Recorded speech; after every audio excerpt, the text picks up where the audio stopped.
الرحمن الرحیم۔ عزیزان گرامی، السلام علیکم ورحمۃ اللہ وبرکاتہ۔ آج ہمارا موضوع ہے کہ زندگی میں، دنیا میں اس وقت اس ماحول میں رہنے کے لیے انسان کیسا ہو، کس کے ساتھ سچا ہو، اپنے خدا کے ساتھ یا مخلوق، اللہ کی مخلوق کے ساتھ، زیادہ پروفٹ کہاں پہ ہے اور نقصانات کہاں پہ ہیں۔ اگر آج ہم اللہ پاک کی تعلیمات، قرآن مجید، ائمہ، انبیاء، اوصیاء پہ نظر ڈالیں تو قرب خدا میں ہی بہتری ہے، کیونکہ اللہ نے فرمایا اذکرنی واذکرونی اذکرکم واشکروا لی ولا تکفرون، تم میرا ذکر کرو میں تمہارا ذکر کرواؤں گا۔ بس اگر اللہ کا ذکر کرتے ہیں تو دنیا آپ کا ذکر ضرور کرے گی، کیونکہ اللہ نے اس کا وعدہ کیا ہے۔ آج کس دور میں اگر چاہتے ہو کہ تم محفوظ رہو، چاہتے ہو کہ تم اپنے بچوں کے ساتھ محافظ حفاظت کرتے ہوئے اپنی زندگی گزارو، تو خداوند کریم سے لو لگا لو۔ کیوں؟ کیونکہ اسی کے ذکر میں ہی سکون ہے، اسی کے ذکر میں ہی حفاظت ہے، اور اسی کے ذکر میں ہی وحدانیت اور خدا کی عبادت ہے۔ بس ہمیں چاہیے کہ ہم زندگی ایسے گزاریں کہ جس طرح اللہ نے حکم دیا، نہ کہ لوگوں کو خوش کرنے کے لیے۔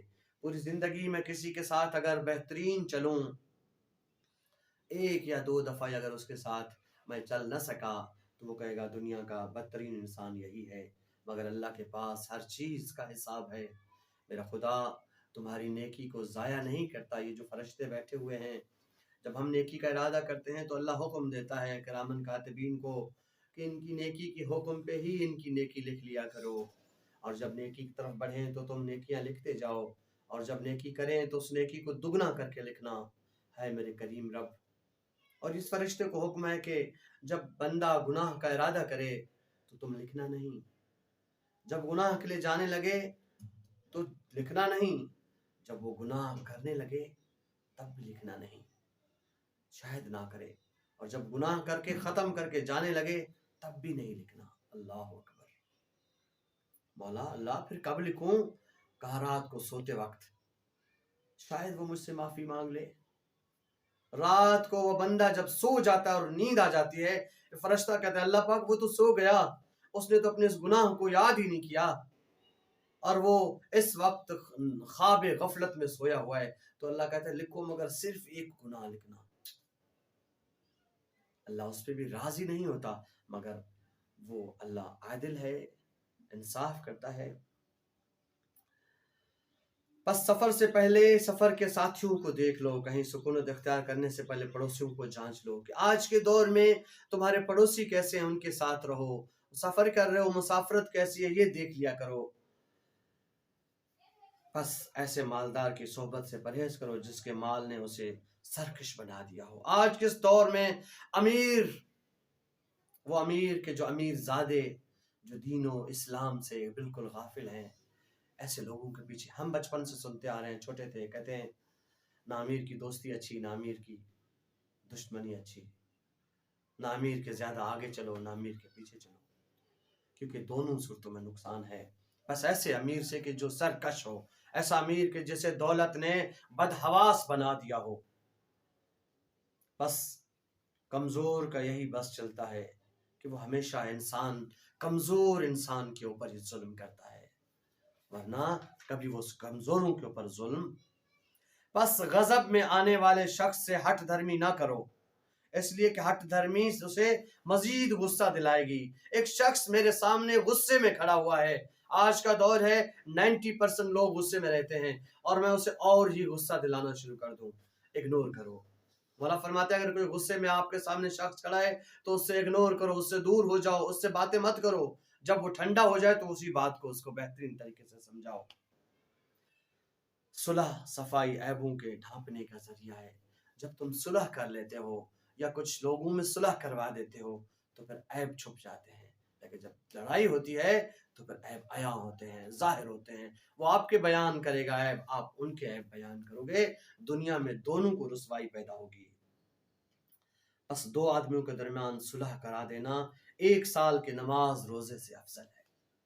دو دوست ناراض ہیں، آج کے دور میں اگر ناراض ہیں تو جاؤ اور انہیں معاف کروا دو، ایک دوسرے سے معافی کروا کے صلح کروا دو، 1 سال کی عبادات کا ثواب کماؤ۔ جب تم دیکھو کہ لوگ تمہاری بات مانتے ہیں تو ان سے وہ بات کہا کرو جو وہ کر سکیں۔ ایک شخص میری ہر بات مانتا ہے، میں اس سے کہوں کہ جاؤ اور کار کندھے میں اٹھا لو، اب وہ کہے گا یار بات تو مانتا ہوں نواز بھائی، لیکن کار کیسے اٹھاؤں؟ اب وہ کوشش تو کرے گا، لیکن یہ میری کمزوری ہے کہ میں نے اسے ایسے کام کہیں کہ جو وہ نہیں کر سکتا، ٹھیک ہے؟ اس سے وہ کام لوں جو ان سے ہو سکتے ہیں، وہ کام کبھی نہ لوں کہ جو وہ نہ کر سکتا ہو۔ بس جس کا ظاہر اچھا ہوتا ہے اس کا باطن بھی اچھا ہوتا ہے، جس کا ظاہر برا ہوتا ہے اس کا باطن بھی برا ہوتا ہے، وہ ظاہری انسان ہے۔ ظاہر لباس اور ہے، باطن لباس اور، ایسا بشر کفن میں کبھی ہوگا کفن سے دور۔ دکھاوے کے لیے اچھے کام نہ کرو، اس لیے کہ جو شخص کسی اور کے لیے عمل کرتا ہے اللہ اس کو اسی کے حوالے کر دیتا ہے، یعنی دکھاوے جس کے لیے کر رہے ہو اسی سے جا کے اجر لو۔ نیکی کی تلقین کرو، تاکہ کیوں، وجہ کیا ہے؟ تاکہ خود بھی اہل خیر میں شمار ہو۔ جب میں دوسروں کو نیکی کا حکم دوں گا تو پھر خود بھی کروں گا۔ قرآن میں ہے نا کہ لما تقولون ما لا تفعلون، وہ بات کیوں کہتے ہو کہ جس پہ خود عمل نہیں کرتے۔ جب تک میں ایک عمل خود نہیں کروں گا تب تک اگر دوسروں سے کہتا رہوں گا تو وہ اس پہ عمل نہیں کریں گے۔ نیک کام کرنے والا خود اس نیک کام سے بہتر، اور برائی کرنے والا خود اس برائی سے برا ہوتا ہے۔ اللہ اکبر۔ آخری عرض، اچھے کام کرو اور تھوڑی سی بھلائی کو معمولی نہ سمجھو۔ وَمَن يَعْمَلْ مِثْقَالَ ذَرَّةٍ خَيْرًا يَرَهُ، اور چھوٹی سی نیکی بھی بڑی اور تھوڑی سی بھلائی بھی بہت ہے، کہ ایسے نہ سمجھو کہ اگر میں نے ایک اس طریقے سے مدد کر دی تو اس سے کیا ہوگا۔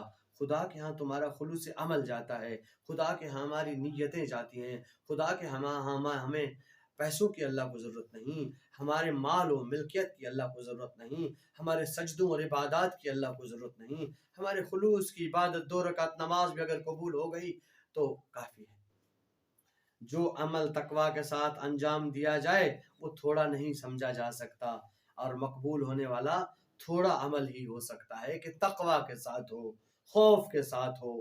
اس بھلائی میں کوئی بہتری نہیں جو برائی کے ذریعے حاصل ہو۔ لوگوں سے پیسے چھین کے لوگوں میں تقسیم کروں گناہ کبیرہ میں سے ہے۔ یہ کیسی بھلائی ہے کہ کسی کے ساتھ برائی کر کے تم بھلائی کرو۔ پورا عالم، بس پورا عالم وہ عقل مند ہے وہ جو لوگوں کو رحمت خدا سے مایوس اور اس کی طرف حاصل ہونے والی آسائش اور راحت سے نا امید نہ کرے، نہ اللہ کے عذاب سے بالکل مطمئن کر دے۔ بس مردہ شخص ہے وہ جو اپنے نفس کو لگام دے کر اس کی باغیں چڑھا کر اپنے قابو میں نہ رکھے اور اپنے آپ کو لگام کے ذریعے اللہ کی نافرمانی سے نہ بچا سکے، وہ مردہ ہے۔ بس زندہ شخص وہ ہے کہ جو بتائے ہوئے احکامات پہ عمل کرے، اللہ نے جو احکام بتائے، اللہ نے جو کہا اس پہ عمل کرے، تب ہماری زندگی ہے، ورنہ ہماری زندگی موت کے برابر ہے۔ والسلام علیکم ورحمۃ اللہ وبرکاتہ۔